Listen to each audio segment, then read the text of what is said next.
When the clock strikes 2 p.m., Shay must start to prepare dinner for her loving husband. Let's watch how she makes it. As she's naturally familiar with the equipment, the kitchen is where she truly belongs. Excuse me? How archaic. Doll, No, could you not interrupt me? Hey, what's cooking?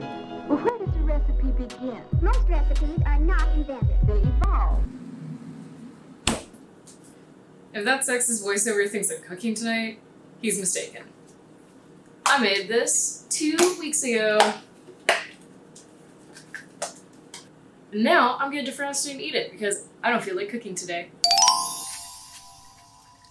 Go wash those dishes in your dirty sink before you even think about cooking food so there won't be a mountain by the time that you're done. Alright. Let's get started. We gotta cook some pasta. Woo, it's fine. For your eggplant parm, you have to slice it into thinner slices. If you're having a hard time cutting an eggplant because of the thick skin, it's okay to just take the tip of your knife, stab it in a little bit, go back into the slice, and cut down. Salt the eggplant, and let it rest. All the moisture coming out of this eggplant is because of the salt, dehydrating it. So, after you have thoroughly dabbed off your eggplant, you're going to dip it into 3 dishes. First, flour. Get off the excess. Feel free to firmly press into the eggplant in order to better coat it with flour. Egg. And breadcrumbs.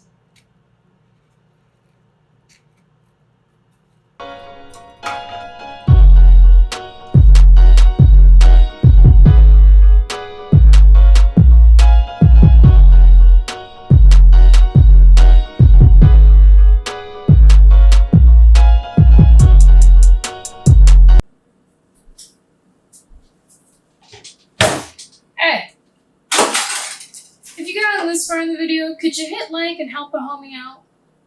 Thank you. Make sure that your pan is oiled. I don't have olive oil, so coconut oil would be disgusting. Sesame oil would make it taste toasty, like in Asian dishes. Grapeseed oil would be maybe okay. Extra virgins can't take the heat. But what I can use today is ghee, which is clarified butter. It can take substantial heat. Ironic considering that it is a type of butter. In a well-heated pan, we'll place the eggplants. If the oil is too cold right away, the eggplant being a very absorbent plant, will soak up all the oil. So you need for it to be on a high temperature before you place it in. Now, when you flip, it should be a beautiful golden crisp. If you get a variety of golden colors like I have, don't fret. It's really okay. You're going to be baking this eggplant all together anyway, so you know that it's cooked through. It doesn't have to look absolutely beautiful this time around. If these are cooking more in some spots than other spots, then feel free to turn the heat down and to add more oil. Now to select the cheeses. In my house, cheeses happen to be a staple, which for Eggplant Parmesan, you'll need Parmesan. Oh, did she eat all of the mozzarella? Awesome. She did not eat all of the mozzarella. You'll need mozz. And typically a creamy cheese like ricotta. Once I made this with mascarpone because I didn't have ricotta. Alright, so after we've made all these fried eggplants, now it's time to stack all of the pieces together. All the cheese, eggplant sauce, and in my version, because it's basically eggplant parmesan, Mary's spaghetti, Mary's lasagna. There are going to be layers of spaghetti in between the cheese, marinara, and eggplant. Now, looking at your cheese situation, for me, there's always some sort of mozzarella in the fridge. I just never know how much. And today, the mouse called my mother ate away at the cheese. So, considering that I don't have as much mozzarella as I may have first thought I would have had, I'm just going to add more ricotta cheese than what I would have previously. Of course, when you substitute things or change up a recipe, it's not going to turn out exactly as you remember it or exactly as the ideal. So, when you take that first bite, you have to keep an open mind.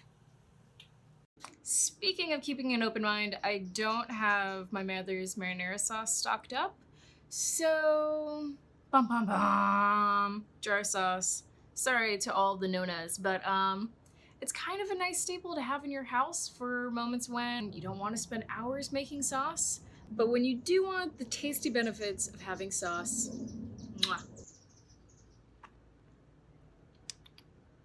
Try it out. You don't know if it's sweet, bitter, salty, and how you want to doctor it up. All right, first thing, the sauce. Ooh. Coat the entire bottom of the pan. That's good enough. And layer your eggplant. Now, your pasta! Alright, but for real, move it around. You don't want one giant glob of pasta. That's just not... It's not anything near like what you would get at a restaurant or at your grandmother's or at your nona's. But I don't have a nona, so what do I know? I have a gram and I had an oma. Cheese. Ricotta. In hindsight, I would have thrown the spaghetti on top of the cheese, but we're already here right now. And some parm. All right, what's next? More eggplant. And then again. And again, and again, and again.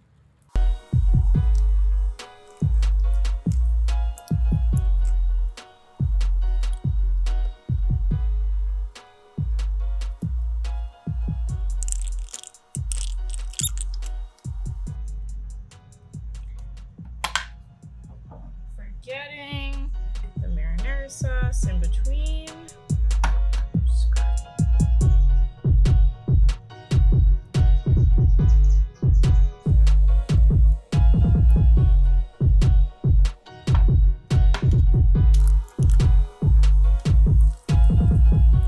Whoop.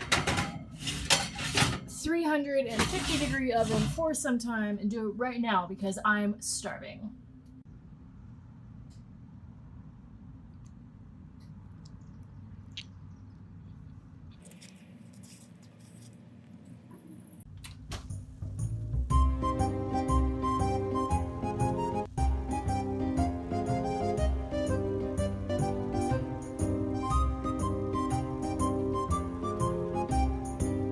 So with this, even though it's not the traditional eggplant parmesan, we hit on the key factors.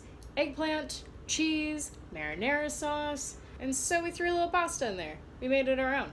And we used an eggplant that was about to go bad and ricotta cheese that apparently was about to go bad too. Anyways. Woo.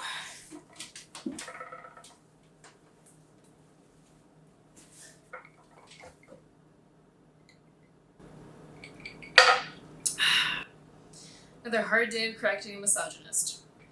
Everybody eats, so everybody needs to know how to cook. But it's not as daunting of a task as some make it out to be. Stop by my kitchen every Tuesday and Saturday, and I'll show you how to cook just like a grandmother would. Nice and simple. I'll show you the basics to home ec dishes, alternative recipes to classic dishes, and turning tricks, tricks and tips to cooking without tools. Hit subscribe because you know you want to. I'll see you soon. Bye.